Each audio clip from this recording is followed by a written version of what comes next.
I'm Lori Marsh, the Marketing Director at the Summit at Sunland Springs. We're an assisted living and memory care community located in Mesa, Arizona. It is my pleasure to be able to bring to you the next presentation based on the book, It's Not That Simple, Help for Families Going Through the Alzheimer's Journey. And the topic that we're going to have today is covering communicating with someone with advanced memory loss. There's lots of things that can happen when somebody is experiencing advanced memory loss. Maybe it's changes and challenges with behaviors or hygiene, incontinence, as well as following instructions or becoming non-communicative. But our topic today, communicating with your loved one with advanced memory loss, is intended to help families and caregivers that are on the journey by offering tips and suggestions and ways to rekindle that relationship and be able to continue having that dialogue with your loved one. I'm so excited to share this book with you. I love it because it gives the reader real practical suggestions and ideas to be able to have those conversations. It's laid out in an easy to read format. The font is huge and it's got some great questions in the back of every single chapter to really give you some tools to move forward and have those conversations with loved ones. This presentation is being recorded, and so after the webinar, we will go ahead and send out a follow-up email with the recording, as well as a great handout that is They Say, You Say. Pam will give us some information on how to use that as a tool. And with that, it is my pleasure to introduce Pam Ostrowski, Alzheimer's author, speaker, the Summit Memory Clinic Support Group leader. Pam Ostrowski, author of It's Not That Simple, Helping Families Navigate the Alzheimer's Journey, is an expert in Alzheimer's caregiving guidance focused on providing solutions to the myriad of challenges and emotions family caregivers face. Her book is based on her 14-year Alzheimer's journey with her mother and her Alzheimer's family consulting practice. Pam is a certified dementia practitioner and has her certified dementia care certification. With that, welcome, Pam. Thank you so much, Lori. I appreciate being back. Fantastic. I'm going to start with a quote. Okay, I love your book, and I know the first time that we had the presentation, we talked about the steps it would take to get caregivers, loved ones, families, all on the same page for the next steps in an aging loved one and someone that might be coming down with some memory loss. Having the talk. Yes. Yeah, having the talk. So this one goes in deeper into your book. That's really talking about as that memory loss has progressed and dementia, Alzheimer's, whatever you might call it, even if you don't have a full diagnosis of it, is really starting to affect the family unit and the next steps. Yes. So this quote, it's on page 191 in your book, is, "In defense of the family members, the frustration with the loved one is rooted in the fear that they're disappearing and no longer functioning in their previous role, which in many cases is a spouse or a parent." That just gets right to the core of it, really, on how that experience is now changed and that person is going to be different and how you're really going to have to navigate that. Yes. So with that, why don't you tell me a little bit about why you wrote the book? Thank you. So one of the biggest challenges was, and you mentioned the 14-year journey, and basically we went from a fully functioning mom and dad and me, and her having anxiety and her behaviors changing. And as I was watching this whole thing unfold, I thought somebody should write a book. And it should not be just a book about here's my story and here's how I was a daughter and I did this and I did that, but instead to be rooted in fact and tips and guidance to say, here's what's coming, manage my expectations so that I would be able to be prepared emotionally, financially, personally, time-wise, what's your calendar look like when you're in this situation? So that really was the driver behind it. And so within the book, we go from, helping people understand the difference between Alzheimer's and dementia, and that Alzheimer's is a type of dementia, but dementia in and of itself has all similar symptoms and how it affects the brain. But it has cursory ones that also manifest themselves depending on if it's vascular dementia, for instance. So we talk a bit about that, and so there's some science there. Then we talk about what we talked about last week, which is how do you have the talk? And really focused on, watch the video from last time because you guys will enjoy it, because it does handle some of the very delicate conversations that we've had. And then we move into care options. And the worst thing, and we'll talk about this a bit, communication, is that we're not taking them to a nursing home. You're not putting them in a nursing home. Nursing homes are for skilled nursing medical issues. So being able to use the right words is the key thing in this interaction. And then I talk about if you have a couple, two parents, and they need to move, then what's that situation look like? And then we move into communication, which is our topic today, building your care team, the emotional roller coaster, which is part of what we'll talk about, because it's woven into the entire story, and then when the end is near. So we cover all of those different topics and helping people understand, what does it feel like to go through this experience and how can you manage it? Because my goal is for people who are in this situation, family members, for them to not have regret, no guilt, and be able to look back on this experience and say, I did the best that I could for my loved one, and they had the best experience possible. And that, I will die a happy person if I can accomplish that. Right, right. There's something that you say over and over in this book that I love is, do you want to be right or do you want to be happy? And I think you can apply it to so many things in life, but when you're dealing with someone that is having memory loss and you don't know what you're going to get each day in each interaction, you have to decide how you're going to be able to handle it. That's one thing you can handle is mindset. Yep. All right. So what is it? Why is it that family members and friends struggle with communicating with someone with advanced memory loss? Well, on the onset, it feels like an affront. It feels like the person isn't listening to you, or maybe they just don't hear you. So is there a hearing loss issue? Then there's the belief that if I keep repeating myself, that somehow they're going to get it. Or if I talk louder, that'll make a difference.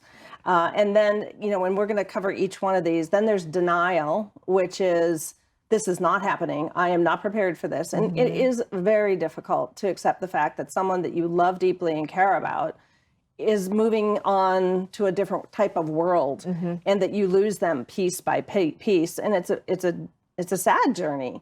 And but there are moments of joy. I can promise you that. Bunny to come later. So, and then it's also about, and I see this predominantly with family members, is that they feel like they're communicating clearly because they're communicating as they were 5 years ago or 10 years ago. This is how we always talked. And I actually have examples of people, gentlemen saying, well, my mom and I were always direct with each other. And I said, that's not your mother. That's not your mother anymore. That's not how we talk to your mother. And so he's like, oh, well, I didn't know. And so then we talked about what words do you use in order to get a behavioral change, which is most of what we'll be covering today. And then finally, there's a lack of knowledge. And you and I have talked about this, where the family members don't really know, what do I say? And what is their level of comprehension? And what do we talk about? Right. So we're going to talk about all those things today. All right. Let's jump right in. Okay. So how do you know how to deal with each of these? So let's take that low-hanging fruit first, which is the hearing loss. Okay. Now, I was in a situation where my dad was 6 years older than my mom. He had moderate to severe congestive heart failure, which affected how his brain functioned. So he probably would have been diagnosed with vascular dementia the last year and a half or so. And so I had to deal with him, and he was a retired lieutenant colonel, so nobody gave him orders. And then on top of that, he was, as a World War II veteran, he was in the artillery ranks in the Army. So lots of loud noises and not a lot of hearing protection. So he actually was deaf in both ears, predominantly 90% in one ear and 70% in another. So he had a loud, booming voice. And so we basically, I had to have the conversation with him that, because it was, mom was hypersensitive to noise. And that can happen with Alzheimer's and dementia individuals. And so I said, in order for us to listen to you and for you to be part of the conversation, we have to get you hearing aids. And he's like, I don't need hearing aids. And I said, then you will sit in silence because we're not going to raise our voices anymore. And so he didn't want to miss out because that's who he was. So we ended up going, everybody, we all packed together and went and got the hearing aids. So understanding how to handle that hearing loss conversation and helping that individual understand that the loss of hearing is actually really important because you're going to miss, your loved one, specifically with him, that was the driver, was mom, that he couldn't hear her. And I said, what if something happens to her? She can't cry, she could cry out for help and you wouldn't hear her. Right. So that's the low hanging fruit. Next, let's move into those. I'm going to put denial and communication all together in talking about speaking differently. Now, one thing, just as Lori had mentioned, and I have it here, is this is the handout, which is, they say this and you say that. So there's a list, and we'll include this in the email tomorrow, and then also word replacements. So these are my pet peeves that I figured I would share because I can't stand it when people use the wrong words and they're demeaning and they're disrespectful to these individuals. I mean, these are parents, these are people who deserve your respect and your attention and dignity. And so it's important that we use the right words. So in speaking differently, so that denial thing, what happens is that we aren't willing to accept that this person is in this state, and so we continue to speak to them the way we normally would, and we don't get that result. What you get is pushback, frustration, anger, and then you wonder what's wrong with them. Well, you're having the wrong conversation with them. So when we speak differently, especially as a person moves into more advanced dementia, we would do an eyeball to eyeball conversation. You would, like, my mom was in a wheelchair for the last 8 years that she was around. And so I could not stand up and say something to her. For one, she couldn't hear me because her left ear was slightly deaf or mostly deaf. And so I would get down in front of her, face her, and then, this is very important because you want to save your feelings as well as theirs. Introduce yourself. So I would always say, give my mom a kiss and say, hi, Mom, it's Pam. And that way she knew who I was, both my name and my relationship to her. And so that's very important. Anytime that you're introducing someone, you need to say, hi, hi, Loretta, or hi, whoever they are, that I'm your grandson, Bob. Right. So introductions are very important. Using short phrases. So people tend to ramble. And so these 2 points come together. And that it's, well, we have to leave now because we have to go to the store, and then we have to go to the movie theater, and then we have to do this. And you lost them at we have to go now. It's just too complicated. And then my brother always used to talk to my mom on the phone, and she would hold the phone. Hope he's not listening. She would hold the phone like this, like, I'm kind of done. So because he would ramble and she just couldn't keep up. So then never give them more than 2 choices at a time. We want to keep this conversation simple and straightforward and never argue with them. So one of the biggest instances that I can recall is when an individual was brought in and the son said, Dad, we'll see you on Sunday. And the father, who had just moved into the care community, said, well, is that tomorrow? No, it's not tomorrow. It's Sunday, Dad. And I just wanted to grab the son and go, stop it, stop it, stop it, stop it. Do not argue with him. And then we were able, and this story is in the book, about how, we diffused the situation, redirected the gentleman. And then, if I had thought about it, I probably would have grabbed that family and said, so we need to chat about how you talk to people. And so, you have to also understand, and that's what was happening there, is it was escalating. And so both parties were getting frustrated. And then the older gentleman was actually getting sad because he thought he had done something wrong because his son was raising his voice. And that's what they remember. They remember the emotions. They remember the way you've delivered information. And it's so important to help them understand that they're okay, they're loved. And that's like the number one thing in this whole section that you need to keep track of, is tell them and let them know that they're loved. So if you're in a group setting, keep everybody at the same eye level. Make sure that they can hear, so they're part of the group, and they feel like they're engaged and involved. Whether they are or not is not important. They have to feel like they're included. Those are great. Those are great tips. I'm going to go ahead and read another quote from your book. You can see my book is dog-eared and underlined because I get something out of it every time I pick it back up. I'm happy to hear that. So this quote is on page 218, and it goes along with some of your communication suggestions. And it's, embarrassment usually leads to anger and frustration.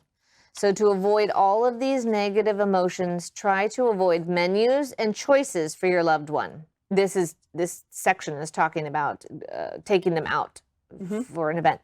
Restaurants can also be distracting, making it difficult for them to focus on the reason they're here. I think what was so key out of this is the embarrassment part. When you're embarrassing the other person, your loved one that has the memory loss, that goes to one of those feelings of anger or frustration, just feeling like they did something wrong. And that goes back to, do you want to be right or do you want to be happy? And ultimately, when you're having an interaction with your loved one, you want to leave it happy. Yes. There is no right in a world with a person with memory loss. No. It hurts you way more than it hurts, them, because you still keep coming back each time they are living in the moment. And that is very true, is that what we're talking about here is we're creating memories for ourselves. We're creating joyous moments for them. And so for them, what do you want this moment to feel like to them? So, one of the examples that we ran into when you and I were talking was how people want to share the news, what's happening in the world, and they don't care. It has nothing to do with what's happening right now. So focus on the right now. Right. Okay, so those are some of the basics. What can you talk about with a loved one who has advanced memory loss? Well, so it really does go back to those joyous moments, having fun. And I have some pictures and some different things. So one of the things that I did for my mom, and okay, so I'm not an artist, and this was back in 2001, but I did a Remember When booklet, and this shows you how old. This is way before the internet. So I did little, ties for her because she would play with those. And so it's visual. It had pictures of me, and it was a little story of all of the memories that we made and different activities that we did. And, I just wrote this little book for her, and I gave it to her for Mother's Day, and she just cried. She's like, oh, I remember when we did that. And so it gave her a basis, a foundational document that she could go back to. And then as things progress, the thing to keep in mind is that they enjoy activities that you may not enjoy them, but the point is you're there to interact with them. Right. So, take one for the team. And so this is my mom within the first 15 minutes of her going to memory care, they rolled her up to the table, gave her a paintbrush. She'd never painted before. So just because they like to do something doesn't mean they still like to do it. And it also means that they're open to a whole plethora of things because they don't remember what they liked or didn't like. So this is perfect. And look at that big smile on her face. And then one of the communications tips is when you're going through photographs with them, which is another activity you can do, label these people because they're not going to remember. And if you just point, it's just you're pointing at a person. But if you say, this is Teresa. Teresa was the activities director. And remember Teresa's glasses? Or these are your sisters, and this is Vita, and this is Orly, and this is you. And you're able to explain, and they're able to visually assimilate in multiple ways. So they're looking at the image, they're looking at the name. And then if you can, ask them, who did I say? You do that retrieval test where you say, who was this? And they'll see Teresa. And this depends on the level of memory loss. Like my mom couldn't read, for the last 5 or 6 years. So, that's really important. And then as far as other photographs go, like baby dolls, huge. Baby dolls are huge. They just love to cuddle them. I swear that my mother thought this doll was mine. My kid. Like, yeah, no, Mom. And then really soft, furry animals. So this kitty, Mom wasn't feeling well, and she's holding my hand, and she's just snuggled up with this kitty. And then we have... tell me about that. So the bunny is here. The bunny made it. So for all my friends that are watching, it's like, oh my God, she's going to play the bunny. So the bunny is an animated bunny. And it was amazing. We would walk around the memory care facility and everybody would stop and want to touch the bunny and watch the bunny, make the bunny sing, make the bunny sing. So the bunny actually sings and his ears move and everything. And so, this is something that they would enjoy. And a lot of times as adult children, we're like, oh, that's just silly. We write it off as not being adult enough. But what they're looking at is tactile. Right. And vocal, so stimulation, it's a song, it's cute, and then its ears move, so, you can't beat that with a stick. So, and it's, holiday season. So it helps them orient with what time of year it is, which is the other reason that we did Easter Bunny, we did reindeer for Christmas and Santa, and Thanksgiving she had a turkey hat. So we always had things, and, we'll set him down. So, and then for pictures, if you want to go through pictures again, go through photos that are older. So this is my parents' first date, and this is my dad in the military. These are things that they're going to remember because they're really old memories. Because long-term memory is going to stick with them much better than short-term memory. Exactly. I can't ask what you had for lunch, but you can talk about your career. You could talk about where you went to college or your experience in the military. Yes, exactly. And remember who those people are. Right. Yeah, absolutely. Absolutely. Those are great. Those are great tips. I think another thing you had even mentioned in your book was going through magazines. Yes. So something just when you're thinking about a magazine or something that you're over with at your house, that is something you can definitely bring, and it can have another life of its own because it's not so stuck in the season. I wouldn't recommend People magazine, but Better Homes and Gardens was our favorite. So it's looking at people cooking, so recipes, not recipes per se, but a chef cooking, looking at gardens, those types of things. So on their magazine side, People magazine is probably not too helpful, but so pick your magazines with some direction there. Gotcha.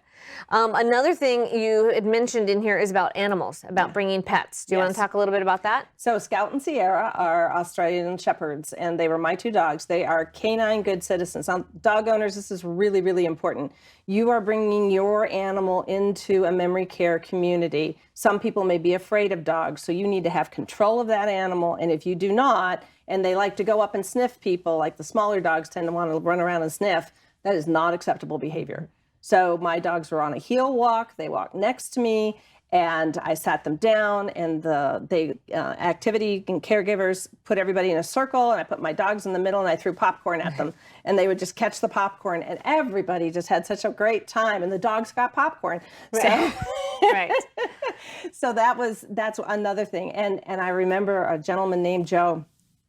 Every time Scout would come in, he would say, "Buster!" Now, it turns out I asked his daughter, and his daughter's like, yeah, Buster was like a beagle. It did not look like this dog. But it had 4 legs and fur, and therefore to Joe, that was Buster. And so it is very soothing to them because and that dog, that Buster was actually from when he was a teenager. It wasn't even the latest family dog, but he remembered who Buster was because it was when he was a teenager. So again, how the mind works and where it retrieves memories, we don't know why they remember what they remember, but it's important for you to pay attention and watch for those cues and see what resonates and what doesn't. My girl dog, Sierra, my mom wouldn't touch her with a 10-foot pole, and it was just like, you're funny looking. She has blue eyes. And so, but the other dog she knew. And so it's amazing how they are still in there. Never think they're not in there, because my mom, to the time she died, knew when I was upset. And so, we'll talk a bit about that in just a second, about whether or not you walk into a memory care community to visit your loved one when you're upset. I think another great thing you mentioned in this book is talking about music. Do you want to mention that now about the playlist? Sure. So one of the things that was interesting, and I mentioned the video that's actually out about, and it's 10 years old now, I think, the science behind it, but it's all about the fact that playing the music that your loved one knows. So it's not just an era. So I wouldn't just play the 40s music for my mom. I would play Doris Day, Que Sera, Sera. That's Amore, Dean Martin, Perry Como, Catch a Falling Star. So it was very Specific songs. And she would just move her arms back, and she never moved her arms because she was in a wheelchair, so she would just sit. And so when she would do that, she'd move, and her feet would go back and forth. And I mean, earbuds are really important with that. It's not just music piped in. It is actually very specifically brought into their ears through usually a headset of some sort. Okay. And so having a playlist that's specific to their music. Some people like the Beatles, depending on how old the person is. But that's a really important part, because people think, oh, it's just 40s music or 70s music. It's not. It's their playlist, not just a playlist. So maybe, I know a lot of families are now getting a chance to come back and visit family members that have been closed down for COVID. Yes, we're excited about this as well. But so maybe if you don't know specific songs for your loved one, but you're getting a chance to go back in and visit and re-engage, maybe you are bringing that playlist that's on Pandora, and you're able to pick up on what songs they do resonate with, and then fine tune a playlist for them. I mean, because part of, I think, when you're going to visit in a community is you don't know what to talk about. And you're not going to talk about, like you mentioned, current events and Johnny going and playing soccer. But to have that time to enjoy just being together and being in the space, and that is something that you can build and your other family members can do as well. So you can let your brothers and sisters know, I did this with Mom, and we were able to have a connection, and it's a great way to kind of fill some of the time, but just to be together. And that's part of what you're doing, is being together. Because if you say Johnny did great in baseball, it means nothing. It's a one-way conversation. And having our phones, so when Mom didn't want to look at a magazine, or, because I would bring her jewelry with me, I'd take it home again, but bring it with me, and we'd put on all of her different jewelry and everything. And I'd be like, oh, you look very fancy. And then we put a fancy scarf on, because the scarf is tactile. Right? So color. All those senses, the more the merrier. And so when we were doing that, and then if those things weren't working, then I'd pull out my phone, because que sera, sera, nailed it every time. Right. And, she couldn't remember the words, and she couldn't remember the melody very well. So it sounded like we were, strangling cats. But we went in a very quiet part of the community to do this. But at Christmas time, we would sing Christmas carols all the way around while we were walking, and then everybody else would start to sing. And it's really about moments of joy, and you just don't know what you're going to get every time you walk in. Right. So try your best to come up with moments of joy, whether it's painting, whether it's music, whether it's jewelry, whatever it is. Try it, because you don't know what they like anymore. They don't know what they like anymore. Jewelry or valuable items, heirlooms, please make sure that if you do bring them into a community, that you take them home with you. Make a plan. If they do want to end up keeping something, make sure that it is not a valuable item, because one thing that you will experience in memory care is that they will put items down, other people will pick items up, and it's kind of like a big college dorm. You really have a hard time keeping track of anything. So if you really want to make sure that it does get back to that person, Sharpie their name or label the item, but know that it's enjoyed by all. So you can't take it too personal. We had custom jewelry. I never brought her real jewelry. Yeah. And, you get anything that's sparkly. And, whatever's, favorite colors, a variety of colors. Yeah, so it's just fun. But I would never have brought her real jewelry. Yes. You mentioned another interesting thing in the book about women and their purses. Yes. And men and their wallets. Yeah. And that is definitely something I see in our memory care community, is that the women, they will still have their purses, and they will be walking around the community, and they have their lipstick, or they have their items in them. Yes, tissues. And the men, they'll have their wallet. Even in our assisted living side, where you don't need money for anything, they have their wallet, because, well, they've done this for years. Yeah. Of course they're going to have a habit. their purse or their wallet with them. So things like that, give you another item of engagement of what's in your purse, and what more can you bring just to make them feel more whole. Yeah. And the thing is that putting like Monopoly money or, just something in there, change if you want to, into a wallet, because that gives them a sense. Because I remember a story from a neighbor of mine who said that she went in to see her father and they had lunch and he said, here, let me get it. And she's like, Dad, somebody else already paid for it. Wasn't that nice of them? So, you got to figure out what you're going to say when they do that. But then, they got back to the room and she went to the ladies' room. She came back and he said, do I know you? And so those are the heartbreaking moments. And what her response was, I'm somebody who really loves you.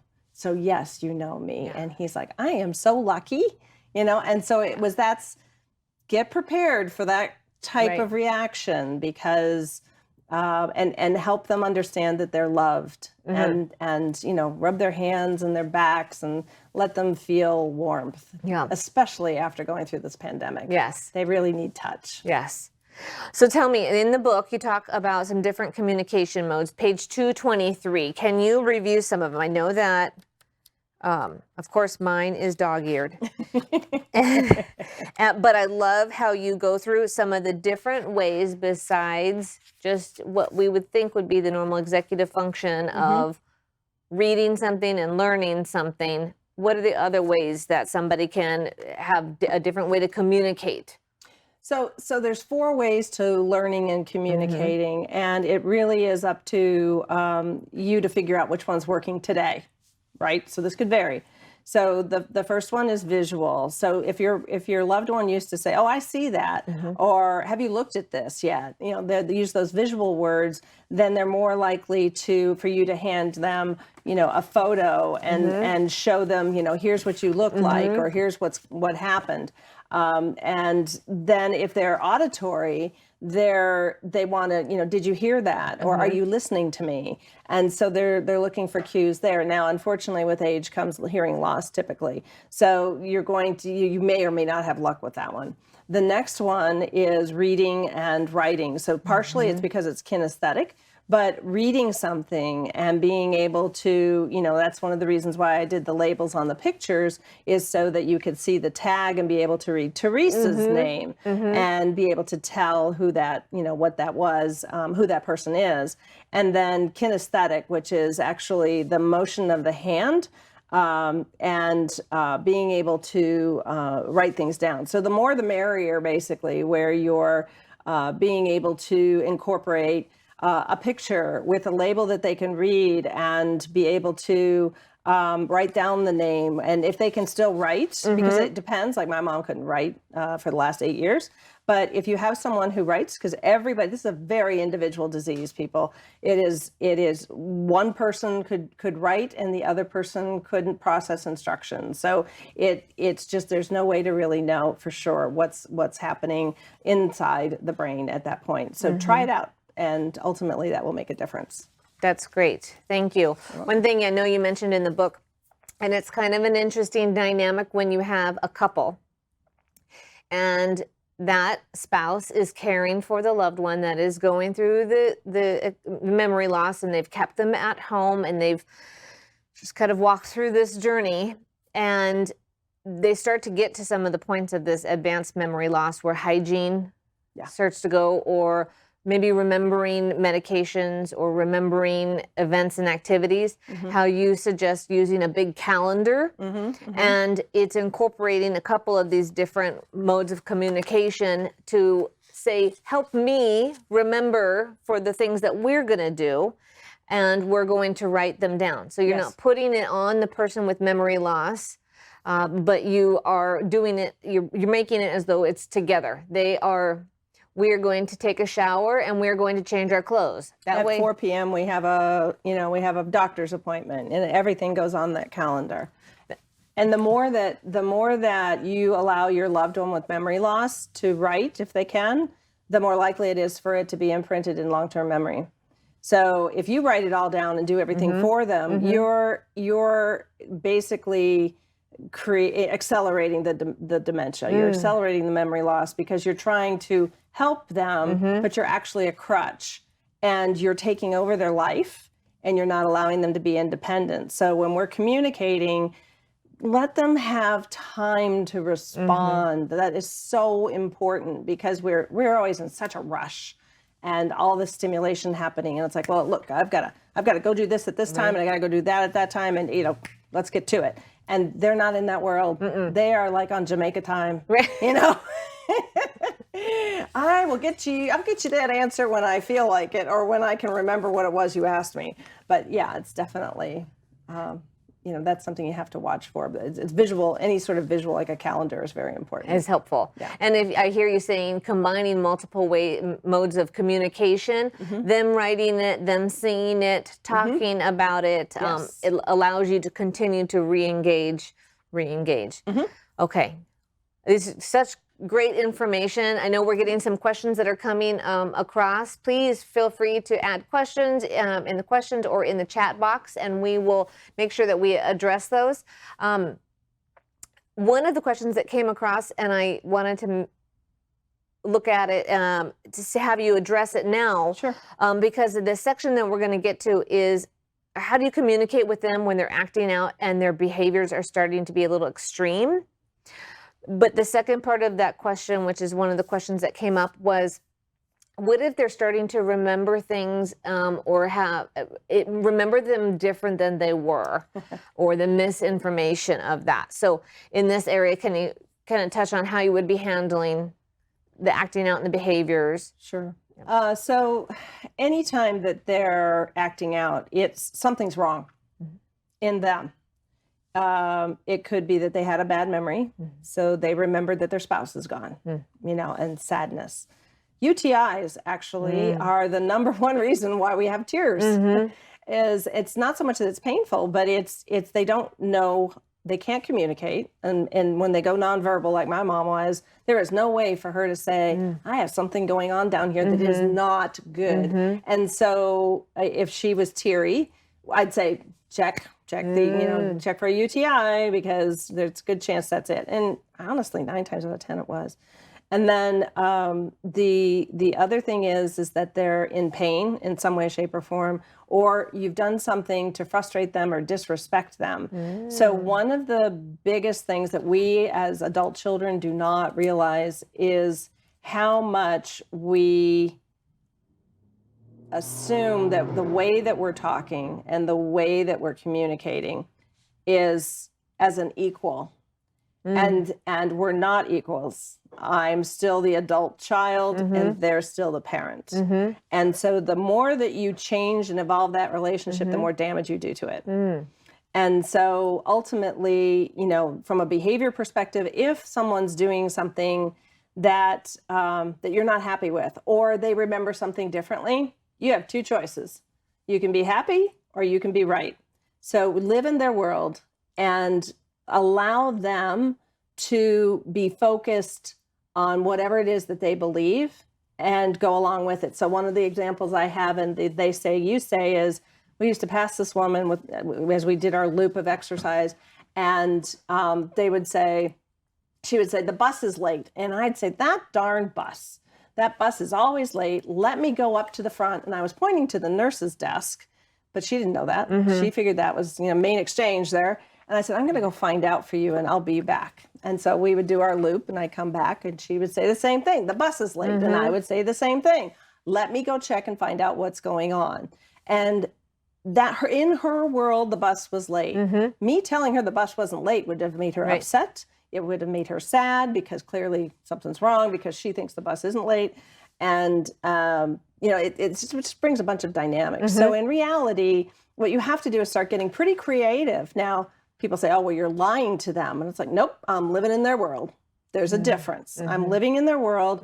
Okay, so if I believe the bus is late, how would I want to be treated? How would I, and do so with respect. I had a teenager in an environment where the grandparent did something that was abnormal, like they took something and put it in their nose when it wasn't supposed to go there, and the kid laughed.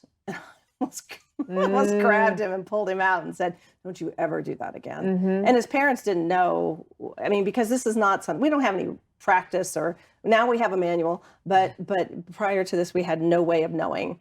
as adult children. How do you deal with these situations when your loved one does something? So hopefully that helps answer your question. So I think if I'm going to kind of encapsulate that, is just because somebody might be remembering something different than the true facts does not mean that there's a reason why you just can't go with what they are saying. Again, you have to be right or be happy, and does it really matter at this point? Right. I mean, it doesn't matter what the memory is, and it doesn't matter if it happened that way or not, and it really doesn't matter how you remembered it and how they remembered it. And push comes to shove, you want these moments with them to be positive and happy and joyous. And if they want to believe that Aunt Susie said something or did something, well, we're glad she's not here, right, Mom? Right. I mean, I did that a lot. That's a good point. I do want to make a mention about urinary tract infections and seniors, UTIs. That's what Pam alluded to. Urinary tract infections in seniors, especially women, can play havoc on the mind. It really can make an older person very confused and often sends them to the hospital in order to get it handled. As a younger person, you might be able to handle it with cranberry juice and lots of water and weather the storm. But in a senior, it's a very serious illness that you definitely want to stay on hand. I know that you can get strips if you're caregiving at home. You can get UTI test strips, and if you have an inkling that something's going on or they seem a little off, that can be one of your checks and balances to kind of make sure that does not get so out of a line that you end up with a serious cognitive issue because someone's so confused because of a UTI. There's a good question up here that I'd like to address, Please. which is how do you address when their dad, it sounds like, is saying, why am I here? Why did you put me here? So that starts in the last conversation where we're having a conversation not about placement, but about agreeing about a transition to a different location where you're going to get better professional care because you as a family member cannot handle somebody with advanced memory loss. They need monitoring, they need different nutrition, they need their hydration monitored. Family members don't do that. And they need stimulation, and they need appropriate stimulation, and they need rest. And these are all things that what you as a professional make sure happen. And so the fact that he's asking, why did you put me here, kind of means that some of that conversation may or may not have happened. It depends on whether he remembers it. And then the next question is, asks them where they think they are. So it's like, well, where do you think you are? Well, I'm in a nursing home. Well, no, I know it might feel like that, but what is it that's bothering you? So try to see, because depending again, find out what's causing the behavior, right? And look for some redirection. Exactly, what's really going on there? Because otherwise, you're just going to argue with each other. Right, and it's the cycle. Look, we already talked about this, Dad. I can hear that frustration. And anytime that you get frustrated, walk away, because that conversation is not going to get any better for either one of you, and it's going to damage the relationship. And to me, my book is about preserving the relationship. So ultimately, that's how I would handle that. And then if you want to reach out to me at the end or afterwards, we can talk more about how to handle that, because we're obviously on a time frame. That is great. These are some great questions and a great conversation. And I hope that everybody has an opportunity to check out Amazon. Pam's book is on Amazon. It's Not That Simple: Helping Families Navigate the Alzheimer's Journey. It is so good for adult children, for the significant others, just to be able to get ahead of what could be a really challenging journey for a family that is facing some sort of memory loss, cognitive decline. So let's tap into a couple more questions, and then we'll be able to answer some of the questions that you might have. So we just kind of mentioned it, the cycle of where you could get frustrated. So it is difficult for family members. How do you keep from getting frustrated? So ultimately, we're all really busy and we have a lot going on. And so when you decide I'm going to go for a visit, you have to come from a place of, okay, I'm chill.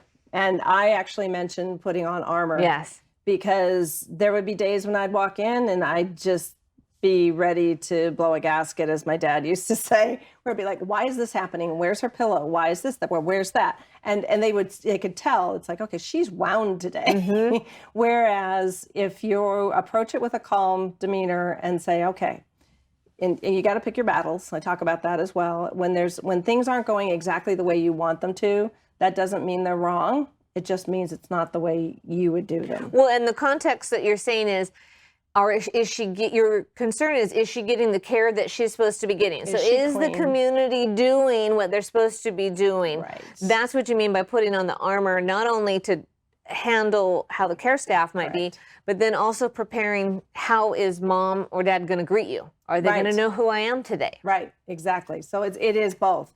It is ultimately, what is this experience bringing to the table? So when you walk in that door, you have to be open and emotionally prepared. So if you're feeling frustrated and you've been busy and things are just, you're having one of those days, don't go. And don't feel guilty for it. Give yourself the grace, give yourself back that 2 or 3 hours that you were going to take, and do something that allows you to replenish yourself and rejuvenate. And believe me, your loved one wants you to be happy. They do not want you showing up all frustrated and angry. They don't want to see you that way.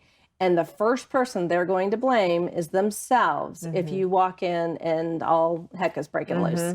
So ultimately, I advise not walking into that situation. Now, it can be frustrating, absolutely. So watch your tone of voice, because they pick up on that really quickly. So tone of voice should be calm and serene, and you're basically trying to embrace them in a way that they feel respected, that they keep their dignity. I've been in a lot of situations where it was, we were at a dental office, and mom, her undergarment did not work. And so we had an issue. And I walked outside. I asked the woman, could you please watch her? I walked outside. I said, I need that van here now. We need to get back to the care community. I called the care community. I said, incoming. We got a mess. And everybody was ready. It was like an ER type of situation. Everybody's running around, grabbing her and getting her, cleaned up. And so, it's that kind of thing that you have to give them dignity. I never once said, oh my gosh, Mom, what a mess you made. And it's just, it's sometimes hard because you feel like it, but it's not their fault. They're just trying to do the best they can. And so trying to, if you have a complicated task that you're trying to work with them on, like putting on a sweater, telling them to put their arm in the sleeve is probably not going to work. So when in doubt, act it out. So you can either move your arm and put your hand through your jacket, or you can take their arm, show them the sleeve, and put it in, and they'll get the idea. Once you get one arm in, usually the second arm comes. So if you're lucky, but it's complicated things. Just don't do it. Make it easy. Yeah. It's just one of those things where everybody's lives are better for it, as are the relationships. Right. Let's talk about, so now that maybe COVID restrictions are getting lifted and there's a chance to be able to bring a loved one to a family celebration or an event, what do you recommend on how to handle that? So, well, my first piece of advice from experience would be don't. I know that it's important to you to take your loved one and bring them home. There's a couple problems with that, with memory loss, with dementia individuals, and that any physical environmental disruption is difficult. They don't know why you're moving them. They don't know where they're going. Even if they've been to your house a million times, they may not remember it today. That's that variability factor that you have to take into account. Then be sure to know what kind of foods they can eat, what kind of foods maybe don't work so well later on, because that can be really messy and ugly later, and that's not fair to the care community. And then find a place, I guess the first one would be get a full-time companion. Now, sometimes that's a caregiver, but that caregiver, if you're just bringing that person in for the day, they don't know who that person is. Now you just gave them to a stranger. So I wouldn't suggest doing that. I would assign a family member, someone over the age of 16 or 18 who's like, you're taking care of grandma today. That means, take her away to a quiet place, for a few minutes every hour or whatever, and make the visit short. I mean, it should not be more than an hour, hour and a half to keep her away. Restaurants, I hate restaurants because they're noisy. If you don't have a private room, then they're exposed to all of these, people and voices and noise. So, and then they can't read the menu, and it's just overwhelming. It's just too much stimulation for them. So you're better off, to me, take them to your family home, limit the number of people who are attending. So if it's a big birthday party, like somebody's 10th birthday party, find a quiet place in the home where they can hang out and just chill. But that companion needs to be with them all the time. If they need to use the restroom, if they need to someone to cut their food, but not necessarily feed them. And then evaluate, like some people I've noticed are going to parks because it's outdoors, it's safer. Well, if there's a lake in the park, that's a scary thing if they're mobile. And then do they have access physically to the actual location where you plan to have the party? So Kate, you have to take into account. So I used to just bring my picnic to the care community, all these beautiful care communities that we have. You sit outside and you've got a fire, like at your place, you've got the big fireplace and a putt-putt course and everything. And why would they leave? It's the docked cruise ship that you mentioned last time. I think it's really important for you to kind of put that perspective out there is, are you doing this for them or are you doing this for you? You got it. And so if the point is to have the celebration and you just feel like you need to have everybody there, having somebody with memory loss at an event is far more disruptive than it really is enjoyable. And if you want to be able to show pictures after or show a video after, that might be a way to be able to have that connection and that engagement without having so much disruption. Well, and there's also a sense of disappointment. So let's say it is a 10th birthday. Grandchild says, Grandma, it's my 10th birthday. And grandma's like, the worst thing she's going to say, who are you? Yeah. And oh my gosh, then you're watching. And of course, the parents are freaking out because that's devastating to a child. Right. And they don't have the tools and skills to handle that. So, and frankly, as an adult, I didn't either when my mom didn't know me, on a particular day. So there's a lot of things that can, a good day can go bad quickly. So be cautious about getting them out. Go to them. It's much easier for everyone. It's familiar. Let's cover a couple of the questions that I see here. And they all seem to have the same kind of theme, which is how much honesty are you giving somebody, your loved one, when you're still trying to live your life and you don't really have the answers that they're going to comprehend? Like you want to go on vacation and the loved one thinks you're abandoning them, or they're asking that question of, what are you doing with me? You don't love me. You're not with me. How much truth are you giving to somebody? So it really depends on what stage they're at. So in early stage memory loss, where they have cognitive skills still, you can say, hey, I'm going on a vacation and I really need to get away, and emphasize the emotions. Again, they can relate to emotions and say, gosh, Dad, I'm really stressed. So I'm going to take a few days off. Don't say vacation, because if they do know what that word is, then it's like, oh, well, you're just going to go have some fun without me. Okay. And so it would be, I'm going to take a few days off, so you won't see me. Now I've put so-and-so in charge. So again, this is like, my mother wouldn't have had a clue what I was talking about. So again, this would be early stages, not advanced. Okay. And so then in mid to late stages, when I would say goodbye to Mom, or, and I would be leaving for Italy for a week or two. Right. I would give her a kiss and I'd say, I have to go right now, but I'll be back. Didn't say when, didn't need to, because it was irrelevant. She didn't know when Sunday or a week or 2 weeks was, so being able to be as open-ended as possible can really save you in that situation. So I don't know that I would use the word honest as much as it is answer with broad responses. Okay. Versus being very specific, which you might have been used to. There's a really interesting question that I guess I kind of took for granted when somebody is asking, what constitutes advanced memory loss, and when should a loved one go to a care community? Chapters 1 and 2. I have a perspective because that's what I deal with at the community. Either we're in total crisis and mom was wandering, Yes, and now we have to do something, or we're making a plan and we see what can be coming on, and nobody needs to take on the full responsibility and burden of the full care of someone. So I can come at it from the community side, but where do you come out of where you would qualify something as being advanced? So it's a great question, and it's one of the things that we're talking about in my podcast is that it's about, there's a point where you have to get diagnosis, and diagnosis is not from a primary care physician. Okay. It's from a neurologist.